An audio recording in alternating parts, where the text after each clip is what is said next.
Hi friends, welcome to Anil Tech channel. Friends, మనకి today doctor NTR university of health sciences Vijayawada. So MBBS BDS అడ్మిషన్కి సంబంధించి management quota ఏవైతే category B and category C management seats ఉన్నాయో MBBS BDS కోర్సెస్కి సంబంధించి వాటికి సంబంధించి notification అయితే రిలీజ్ చేసింది. సో దాని గురించిన అప్డేట్ అయితే మనం వీడియోలో కంప్లీట్గా చూద్దాము. సో వీడియోని లైక్ చేయండి, అలాగే షేర్ చేయండి. ఛానల్ ఇంతవరకు మీరు సబ్స్క్రైబ్ చేసుకోకపోతే వెంటనే సబ్స్క్రైబ్ చేయండి. సో కౌన్సిలింగ్ అయ్యే వరకు మనకి అప్డేట్స్ అన్నీ మన ఛానల్లో వస్తూ ఉంటాయి. సో ఇది notification university doctor NTR university of health sciences Vijayawada. So notification for inviting online application form and uploading scanned original certificates for admissions into MBBS BDS courses in management quota. That means category B and category C NRI seats, private unaided non-minority and minority medical and dental colleges, and NRI seats in Sri Padmavati Medical College for women for the academic year of 2020-21. So ఇది మనకి notification సంబంధించి category B and category C seats సంబంధించి ఏవైతే private colleges ఉన్నాయో private కాలేజెస్లో ఉన్న management సీట్స్కి సంబంధించి MBBS బీడీఎస్కి సంబంధించి వాటిని ఫిల్ చేయడం కోసం మనకి సో ఈ నోటిఫికేషన్ అయితే రిలీజ్ చేస్తారు. సో దీనికి సంబంధించి మీరు రిజిస్ట్రేషన్స్ అయితే చేసుకోవాల్సి ఉంటుంది. రిజిస్ట్రేషన్తో పాటు ఒరిజినల్ సర్టిఫికేట్స్ స్కానర్డ్ కాపీస్ అయితే మీరు అప్లోడ్ చేయాల్సి ఉంటుంది. సో ఫస్ట్ మీరు రిజిస్ట్రేషన్ కంప్లీట్ చేసుకోవాలి, తర్వాత మీకైతే కౌన్సిలింగ్ ప్రాసెస్ అయితే జరుగుతుంది. Online application forms along with uploading scanned original certificates are invited from the Indian citizens and NRIs and others.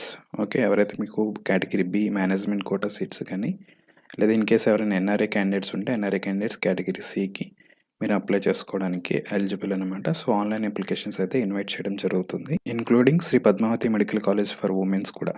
Okay, so registration వచ్చి మనకి వన్ టైం జరుగుతుంది అనమాట. So further counsellings the same application will be considered for all the rounds of the counselling including mop up round counselling. Okay, ఇదే application మీకు including mop up round వరకు కూడా తీసుకోవడం జరుగుతుంది. సో అంటే మీరు ఫస్ట్ ఫేజ్ అయిపోయిన తర్వాత సెకండ్ ఫేజ్లో రిజిస్ట్రేషన్ చేసుకోవడం, అలాగే థర్డ్ ఫేజ్ రిజిస్ట్రేషన్, మాపప్ రౌండ్లో రిజిస్ట్రేషన్ అలా అయితే ఉండదు. రిజిస్ట్రేషన్ ప్రాసెస్ మాత్రం ఓన్లీ వన్ టైం జరుగుతుంది. The same application will be considered for all rounds అనమాట. ఓకే, ఇంక్లూడింగ్ మాపప్ రౌండ్ కూడా ఇప్పుడే రిజిస్ట్రేషన్ చేసుకోవాలి. సో ఇది మాత్రం only for management seats category B and category C seats. Okay, cut off score మనకి already ఇచ్చింది. ఇది general category candidates including EWS వచ్చి 50% ఉండాలి on 47 marks. So SC ST అయితే మీకు 40% and person with disability OC including 45% 129 marks. And important dates చూసుకున్నట్లయితే schedule for submission of online application form and uploading scanned original certificates. Okay, apply చేయడానికి మీరు 8 AM on 11/12/2020 అంటే ఈరోజు మనకి morning 8 AMకి online application start అయినాయి. సో ఎండింగ్ డేట్ వచ్చి 16/12/2020 morning 8 AM. Okay, 16/12/2020కి వెళ్ళా మీకు అప్లై చేసుకోవాల్సింది మార్నింగ్ 8 AM కల్లా కంప్లీట్ అయిపోతుంది. సో మీరు 15 నైట్కే మీరు అప్లికేషన్స్ అయితే క్లోజ్ చేసుకోవడానికి ట్రై చేయండి. సో వెబ్సైట్ వచ్చి మనకి వెబ్సైట్ అడ్రస్ కూడా ఇచ్చాడు. సో ఇది వెబ్సైట్, ఇక్కడ నుంచి మీరు ఆన్లైన్లో అయితే అప్లై చేసుకోవాల్సి ఉంటుంది. సో ఇది మీకు సేమ్ ప్రాసెస్ ఉంటుంది. లాస్ట్ టైం మీకు కాంపిటెంట్ అథారిటీ కోటాకి ఎలా అయితే అప్లై చేశారో కేటగిరీ ఏకి, సో ఇది కూడా అలాగే అప్లై చేయాల్సి ఉంటుంది. సో ఇన్ కేస్ ఇది మీకు ఎలా చేయాలని కావాలి అనుకుంటే కనుక ఒకసారి కామెంట్ సెక్షన్లో కామెంట్ చేయండి.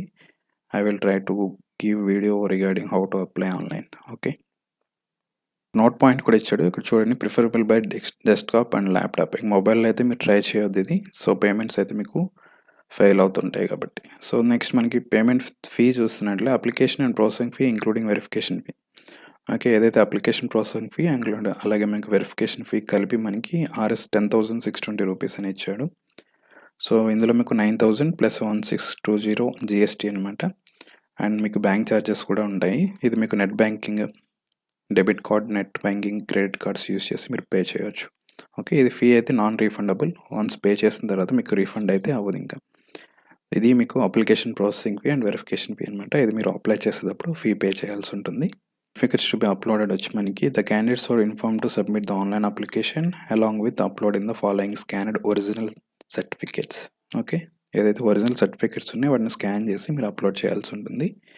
లిస్ట్ ఆఫ్ డాక్యుమెంట్స్ అయితే ఇవి: NEET UG 2020 score card issued by national testing agency and date of birth certificate, SSC marks memo, అలాగే 10+2 ఇంటర్మీడియట్, అలాగే TC, inter TC and minority certificates. In case Muslim candidates అయితే minority certificates, photo identity proof, Aadhaar card and caste certificate, to verify eligibility if secured less than general category cut off marks. Okay, and PW candidates ఎవరైతే eligible ఉన్నారో caste కానీ అలాగే PWD కానీ eligible certificates అయితే మీరు submit చేయాలి. In case NRI candidates అయితే NRI documents అయితే ఇక్కడ ఉన్నాయి, ఒకసారి మీరు వెరిఫై చేయొచ్చు. ఈ డాక్యుమెంట్స్ అన్నీ మీరు విత్ బ్యాంక్ ప్రూఫ్స్ ఇవి చాలా అడుగుతాడు ఎన్ఆర్ఐ క్యాండిడేట్స్కి, ఒకసారి మీరు ఇక్కడ రీడ్ చేయాల్సి ఉంటుంది. సో మీకు అప్లై చేసిన తర్వాత మీకు the provisional merit position will be displayed on the university website up to verification of upload స్కానర్డ్ original certificates. మనకి లాస్ట్ డేట్ అయిపోయిన తర్వాత వెరిఫికేషన్ కూడా కంప్లీట్ అయిన తర్వాత మనకి ప్రొవిజనల్ పొజిషన్ మెరిట్ లిస్ట్ అయితే మనకి రిలీజ్ చేస్తాడు. రిలీజ్ అయిన తర్వాత మీకు notification for exercising web options for admissions into MBBS BDS courses for the seats available under management quota. ఏవైతే మనకి మేనేజ్మెంట్ కోటాలో కేటగిరీ బి కేటగిరీ సీట్స్ ఉన్నాయో వాటికి సంబంధించి వెబ్ ఆప్షన్స్ కోసం నోటిఫికేషన్ రిలీజ్ చేస్తాడు. నోటిఫికేషన్ రిలీజ్ చేసినప్పుడు వెబ్ ఆప్షన్స్ మనం ప్రయారిటీస్ అయితే ఇచ్చుకోవాల్సి ఉంటుంది. వెబ్ ఆప్షన్స్ ఇచ్చిన తర్వాత మీకు సీట్ అలాట్మెంట్స్ అయితే జరుగుతాయి. సీట్ అలాట్మెంట్ ప్రాసెస్ అయిపోయిన తర్వాత మీకు వెబ్సైట్లో మీరు సీట్ అలాట్మెంట్ ఆర్డర్ అయితే డౌన్లోడ్ చేసుకోవాల్సి ఉంటుంది. సీట్ అలాట్మెంట్ ఆర్డర్ డౌన్లోడ్ చేసుకోవడానికి మీరు యూనివర్సిటీ ఫీ అయితే పే చేయాల్సి ఉంటుంది. సో యూనివర్సిటీ ఫీ మీకు నాన్ రీఫండబుల్ అనమాట. వన్స్ పే చేసిన తర్వాత మళ్ళీ రీఫండ్ అవ్వదు. B category and C category చూస్తే private, non minority and minority professional institutions. B category medical చూస్తే 25,000 రూపీస్ అండ్ డెంటల్ వచ్చి 16,000 రూపీస్ అయితే మీరు పే చేయాల్సి ఉంటుంది. అలాగే సి కేటగిరీ వాళ్ళైతే ఎన్ఆర్ఐ క్యాండిడేట్స్. సో మెడికల్కి వచ్చి మీకు 65,500 అండ్ డెంటల్ వచ్చి మీకు 40,000 రూపీస్ అయితే పే చేయాలి. ఇది మీకు బోత్ యూనివర్సిటీ ఫీ డీటెయిల్స్. ఈ ఫీ పే చేసిన తర్వాత మీకు సీట్ అలాట్మెంట్ ఆర్డర్ అయితే డౌన్లోడ్ అవుతుంది. అలాట్మెంట్ ఆర్డర్ డౌన్లోడ్ చేసి అది మీకు కాలేజ్లో సబ్మిట్ చేయాల్సి ఉంటుంది. కాలేజ్లో మీకు మళ్ళీ ట్యూషన్ ఫీ అయితే పే చేయాల్సి ఉంటుంది. అది కూడా పే చేసి మీరు జాయినింగ్ తీసుకోవాల్సి ఉంటుంది. సో ఇది మీకు బ్రీఫ్గా మేనేజ్మెంట్ కోటా నోటిఫికేషన్ సంబంధించి ఎంబీబీఎస్ బీడీఎస్ కోర్సెస్కి. ఓకే, ఎవరైతే మీరు కేటగిరీ బి సంబంధించి కానీ కేటగిరీ సికి సంబంధించి మేనేజ్మెంట్ కోటాలో ఎంబీబీఎస్ కానీ బీడీఎస్ చేయాలనుకుంటున్నారు, సో వాళ్ళైతే మీరు ఇక్కడ నుంచి అప్లై చేసుకోవాల్సి ఉంటుంది. So last date for application వచ్చి మీకు 16/12/2020 మార్నింగ్ 8 AM క్లోజ్ అయిపోతుంది. సో 15 నైట్ కల్లా మీరు అప్లికేషన్స్ అయితే కంప్లీట్ చేసుకోవాల్సి ఉంటుంది. ఓకే, ఇది ఇన్ఫర్మేషన్. ఈ వీడియో మీకు యూస్ఫుల్ అనుకుంటున్నాను. వీడియో మీకు నచ్చితే లైక్ చేయండి, షేర్ చేయండి, సబ్స్క్రైబ్ చేయండి. Thanks for watching. Have good day.